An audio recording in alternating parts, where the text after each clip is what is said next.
Yes. All right, our weekly awards. Defensive Player of the Game was Troy Dye in his maiden voyage. The Defensive Scout of the Week was Taylor Alley, and then also he was. We awarded him a scholarship last week. He earned a scholarship, I should say, last week just by I guess in essence, just unbelievable team guy, incredible effort throughout his career here as a team guy and academically all the things that we ask of guys to kind of earn that he did. On the offensive side, the player of the week was Darren Carrington, with special consideration to Johnny Munt. The offensive scout of the week was Hunter Campmoyer. The special teams player of the week was Fotu Leato, having the two tackles on the kickoff team inside the 15. And then the special teams scout player of the week was Jet Janis. With that, questions? Questions. Mark, there was some FCS over FBS carnage this weekend, including Virginia and Washington State. Given I know that you have a lot to correct and all that, but was it nice to do that with a 25-point win? I mean, I guess you can never take that for granted. Absolutely, it's always nice to correct with a victory in your rearview mirror, and you're always going to have something to work on, whether you win by in a shutout or it goes the other way. But yeah, it's a lot easier to have everybody's attention. Usually, I should say, with a victory, and you absolutely can't take anything for granted.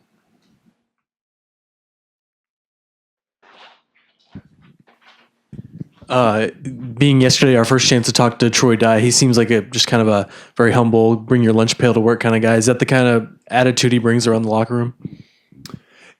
Again, as I said last night, how he played is how he's practiced every single day since he's been here. He's just been one of those guys that's electric. I think he talks with his play. He talks a little bit too. He likes to mix it up, but we appreciate the heck out of a guy that can play that hard and make that many plays, and kind of earns that right to play with confidence. And he set a great benchmark for how he's going to play in the future. After taking a look at the film, talking with Dakota yesterday, he said that the tempo wasn't where it needed to be and that he was the reason for that. Hello? Oh. Go ahead. You're in. Hold on, just listen. Sorry, he said that the tempo he was the reason why the tempo wasn't to where it needed to be. After taking a look at the film, what adjustments do you think need to be made to up that for Virginia? Sometimes he was, sometimes he wasn't. Sometimes it was on us as coaches of schematically given either him too much to think about or, we had some alignment things one time. We had one time where the guard wasn't set, got a penalty. I mean, the guard's the closest guy to the ball. He should be the first guy set. And so there are just a lot of those things that played into it, and a lot of, again, very, very correctable things. Talked a lot about getting new guys to do less thinking and just playing free. How do you feel like Prukop did in making his progressions and correct zone reads and in that aspect of things? Pretty good. Pretty good. He had a couple of very examples of very good and a couple examples of why didn't we do A, B, or C. And so again, he'll take that and run a bunch of things with just our base footwork of guys that are in there for the first time. The freshman offensive lineman, that's one thing where you just talk about trusting your footwork, trusting your training all the time in there, and one time those guys get beat, then they start wavering, and again, very natural.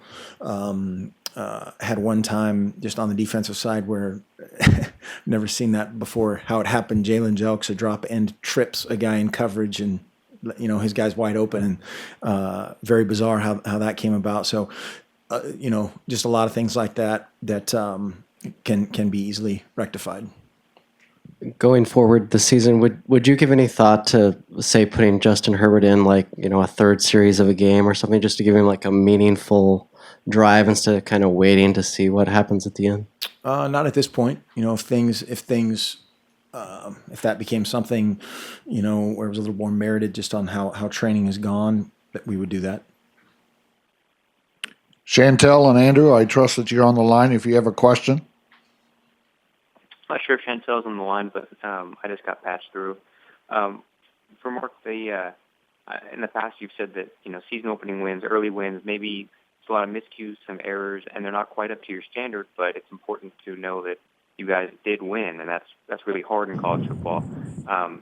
Is there a point where you kind of try to prop your guys up and say, that wasn't what we wanted maybe entirely, but you have to savor winning. It's not guaranteed. Sure. I think you talk about that to a degree. I think just individually, a standard of excellence and how each guy prepares and how each guy plays is something that affects everybody. And so you're dealing with all sorts of personalities and all sorts of guys that need to be motivated different ways. And obviously that's where from the top down, everybody needs to kind of play their part.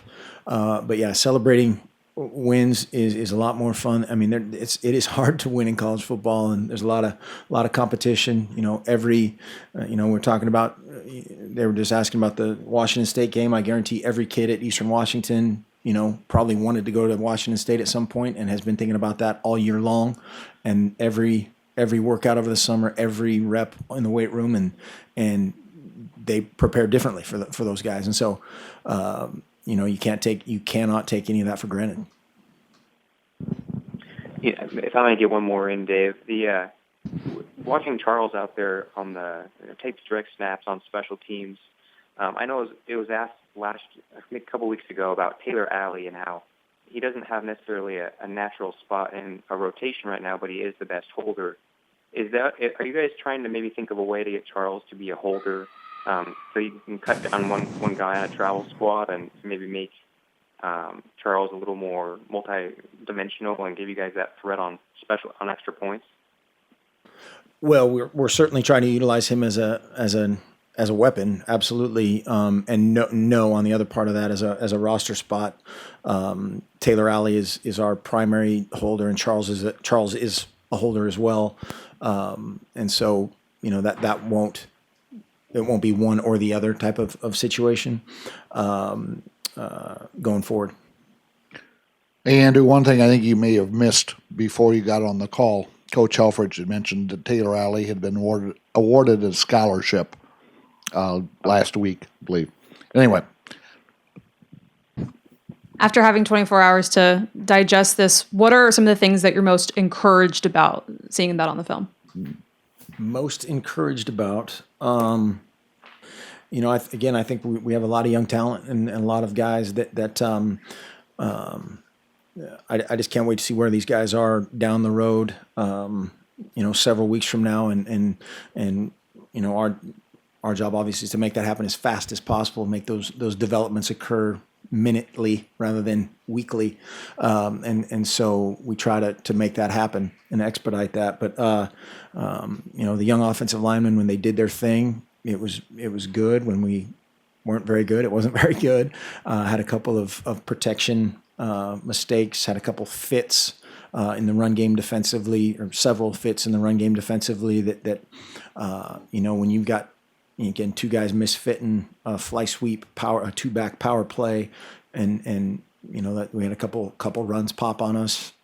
Let a playing man free, and the free safety gets beat deep on that long the long shot play right after we had scored. If you do just those things they have nothing to do with the opponent, nothing to do with anybody but yourself, those developments can occur a lot faster. Sorry, quick follow-up to that. Because you do have such young talent and that is going to take some time to develop, do you guys, maybe say, okay, we're going to take these first 2 weeks to kind of see how they do under the lights and everything like that, and then have that first real evaluation at, say, the Nebraska game? Or are you more constant evaluation after every week? Constant. Every rep of practice for us is a huge display of everything, of competition, of evaluation, and that's something that we try to instill in them early and often. And you can't take a breather here, there, and that's you guys talked about some of those things that happen around the country ever. And by the same token, some of our veterans had easy mistakes to that they can correct. And so, the first game of the year sometimes leads to odd things for young and old.